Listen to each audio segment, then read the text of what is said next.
Because of Kanye West's words, a direct hate of Jewish people, the famed musician has sparked a new wave of anti-Semitism. Jewish communities are on edge after a stream of anti-Semitic incidents. Last week, the FBI warned of a, quote, broad threat against New Jersey synagogues. Celebrities like rapper Kanye West have been pointed to as promoting anti-Semitic tropes. And Nets point guard Kyrie Irving has even been suspended for anti-Semitic posts on social media. And even with all of this, Vanderbilt defensive backs coach Dan Jackson, seen here, came out in support of anti-Semitism. He still holds the position with the school, where he is paid handsomely. Kanye is 2 steps ahead of everyone, Jackson wrote. People try to silence him because he thinks for himself. If they have an opinion that is opposite the mainstream, they're called crazy. More people need to wake up and speak their mind. Vanderbilt Athletic Director Candace Story Lee responded almost immediately after the post surfaced. Lee condemned anti-Semitism of any kind and announced that the university's Equal Opportunity and Access Office will be reviewing the incident. While the review is ongoing, Jackson will step back from his role with the team, per Lee. However, Jackson still coached in Vanderbilt's loss to South Carolina after issuing the apparent lawyer-written apology on his Twitter. So what exactly is Coach Jackson supporting? Former TMZ staffer Van Lathan has an idea. If you look at what I said at TMZ, I said, hey, Kanye, there's real life, real world implication to everything that you just said there.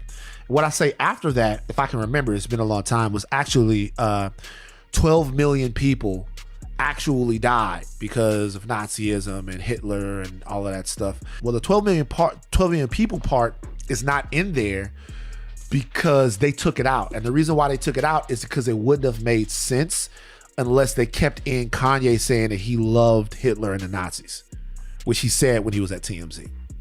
When I saw this, I was like, oh, I knew that this was eventually coming. They took out the part of him making those type of comments, but they kept in the part where he made disparaging comments towards Black people?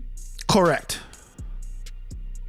In reference to what I said, I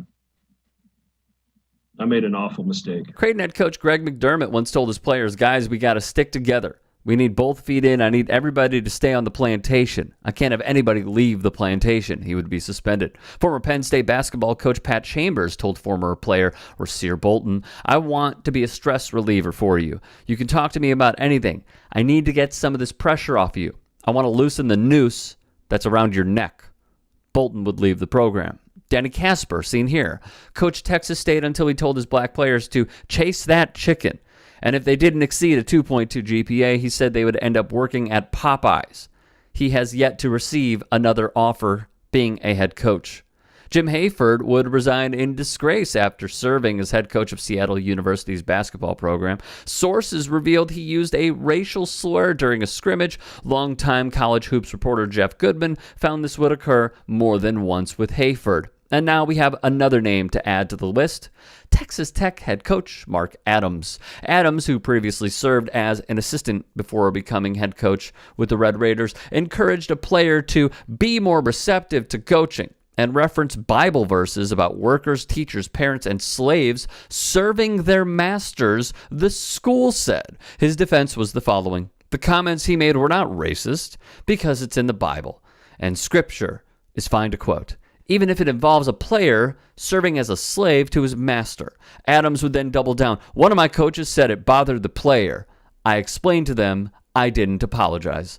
Kirby Hocutt, the athletic director at Texas Tech, issued Adams a written reprimand, but then made the decision to suspend the coach to conduct a more thorough inquiry of Adams' interactions with his players and staff. This would not be all for Adams, though. The school is also looking into another incident in which Adams allegedly spat on a player per Stadium. Adams told Stadium he had sought medical treatment for a bad cough, and the incident occurred during a game. I can spit on you whenever I want to, one person close to the situation said Adams told the player. Adams said he didn't recall the matter. So his excuse then was the following. Adams told Stadium he had gone to the doctor, had a bad cough, and slobbered on the player during the game. Now here is what every administration does when a coach or a member of the coaching staff has something occur like this, something that's in a negative light. It is the cost benefit of doing business. Do you keep this person on, or do you make them go bye-bye and pay them? Here's what ESPN reports.